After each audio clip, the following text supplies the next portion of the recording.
it's Jen from Catascrapdesigns. How is everybody doing today? I wanted to come try to do something with these scraps. I watched a video of Louise Hensel do something where she grunged up her scraps. And I'm not doing as much as she had done. I just want to do a little bit and see if it actually works, if it works out. So these are just paper scraps that I have, all different sizes, lengths, and whatever, just stuff that I had in my scrap bin. And basically just using coffee to coffee dye, inks and paints to grunge it up, and then when it's all dry, to go ahead and put some sort of a emphasis on a piece by stamping it or doing something, but having it grungy. So I thought we'd give it a try and see what happens. So I'm gonna just go ahead and start spraying, mixing it around, spraying with coffee first, drying that up a little bit. I just want to make sure that I get, and I'm probably not going to get every piece because you really got to shake it up. And in this box, some of them are going underneath, so I got to pull them out. But we might have to do it a couple of times to really get it. So like I said, I wanted to start with coffee and then use my heat gun and see if I could dry a little bit of it. The heat gun isn't going to dry it right away. I just wanted to dry it a little bit, move it around, get it in different spots and spaces, and then spray again, and then use some of my ink sprays to grunge it up even more, because I'm not really sure the amount of coffee that I put in here, if it's strong enough, if it's light, dark. It looks dark to me, but it could be light. So, I mean, it looks pretty strong. But like I said, I just wanted to do the coffee first. And then I'm going to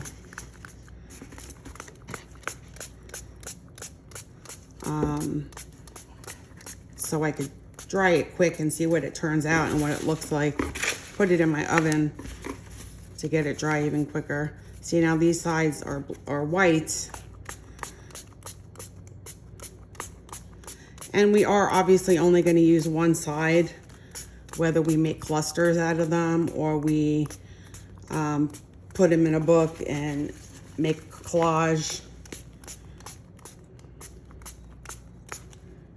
So, but I'd like to get both sides anyway, just to see which side I like better on how it comes out.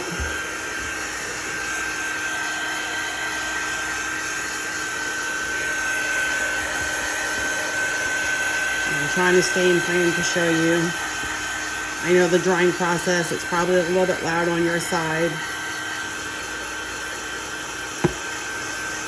I could do all the sprays and then pause the video and dry it and come back. So I'm going to try some of my walnut inks, which is a lot darker. And I don't have gloves on, so I'm not putting my hands in there.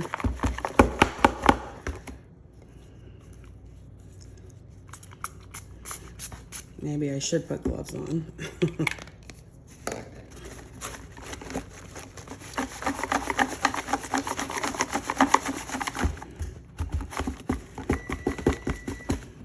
My oven is ready.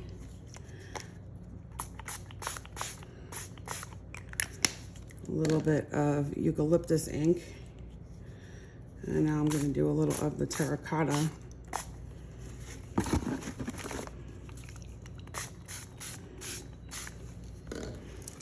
And we're going to dry a little bit more.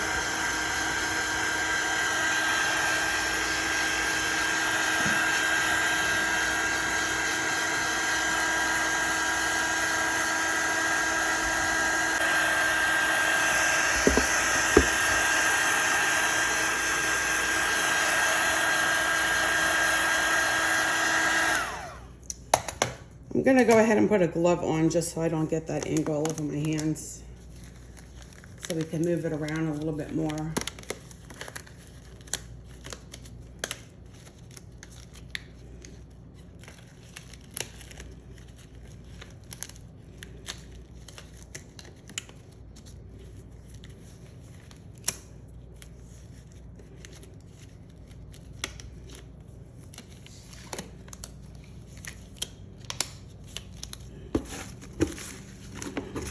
It's wet, it's really wet.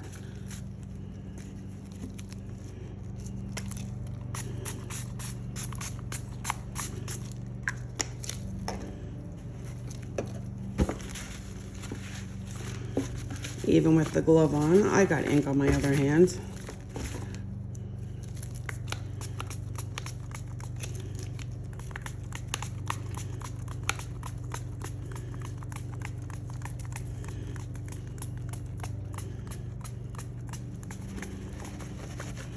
I have all different kinds of scraps in here. I have colored, I have ledger paper, piano paper, just whatever scraps I had in my scrap bin.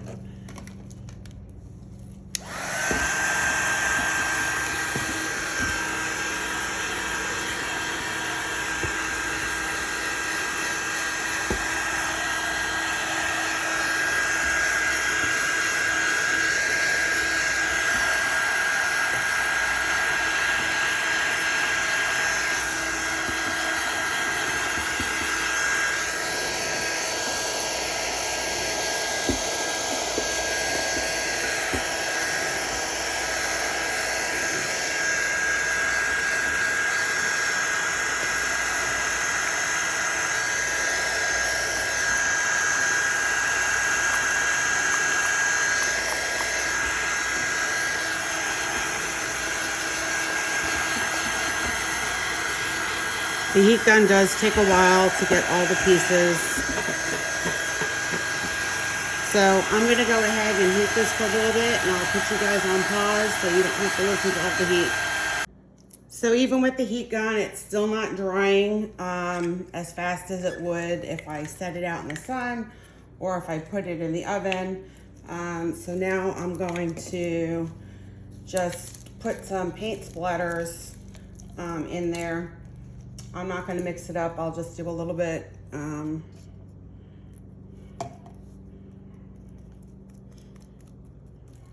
do a little bit of black. I'll do a little bit of brown. I'll do a little bit of white.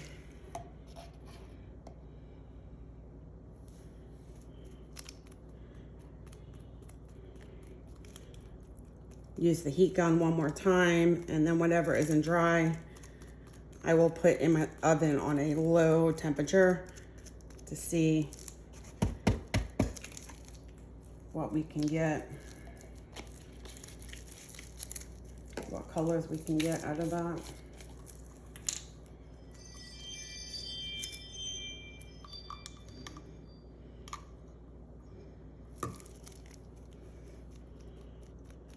Do a little bit of brown.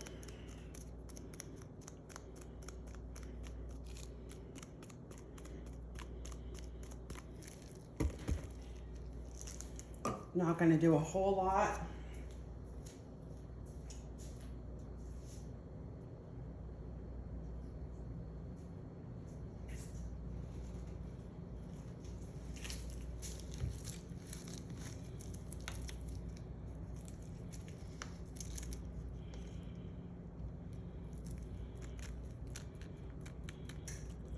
A little bit of white to break up all that darkness.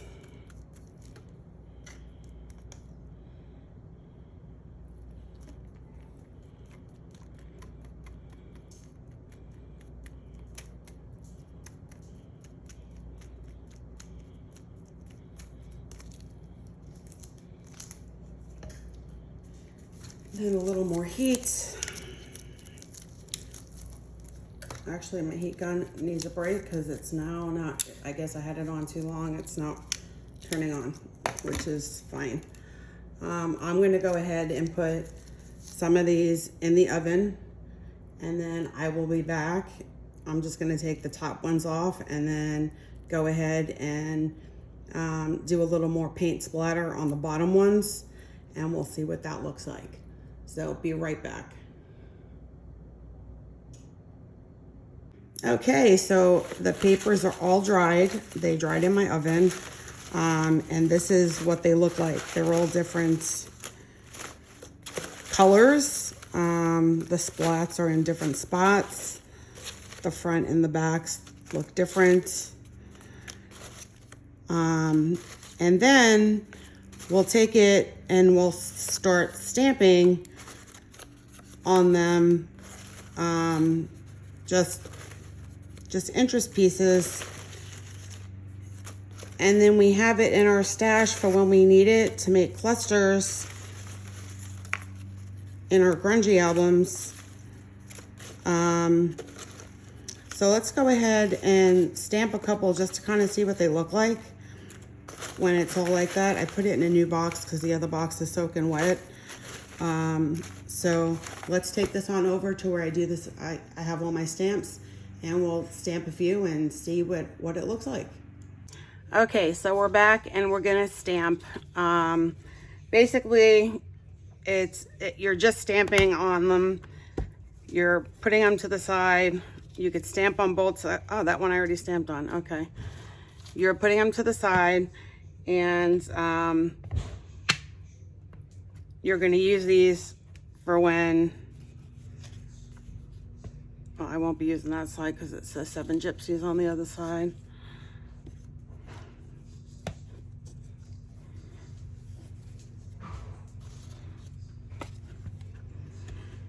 When you're doing clusters,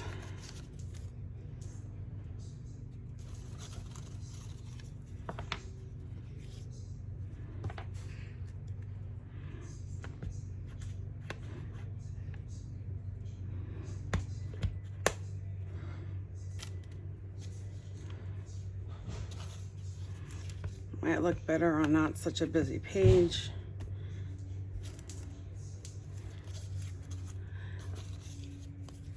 You can always tear them.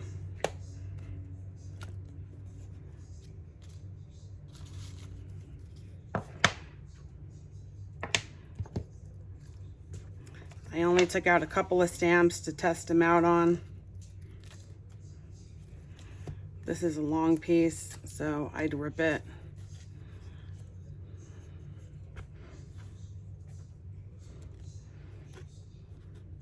Numbers are always good.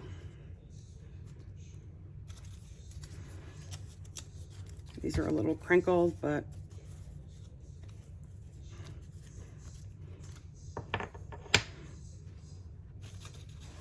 you don't have to do a full stamp. You could do a half a stamp.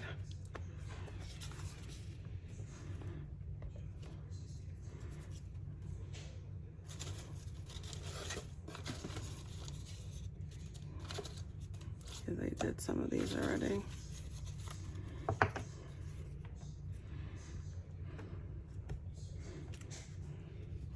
I love this stamp, by the way.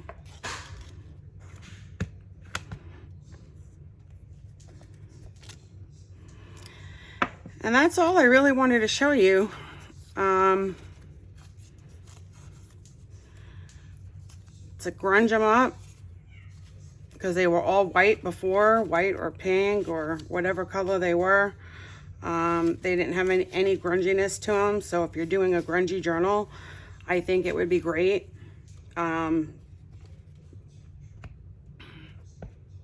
If you're gonna do clusters or page tabs.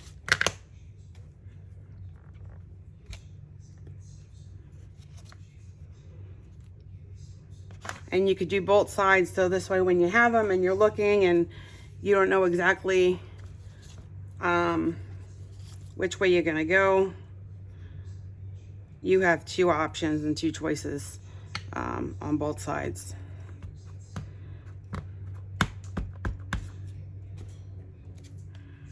Just words. Let's see. And when it's stuck on both sides like that, I pretty much leave it.